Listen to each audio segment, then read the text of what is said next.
Mic চলবে না, box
আমরা সবাই তাদের জন্য দোয়া করব।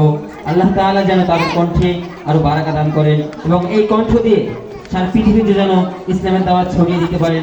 আমরা তাদের জন্য এই দোয়া কামনা করছি।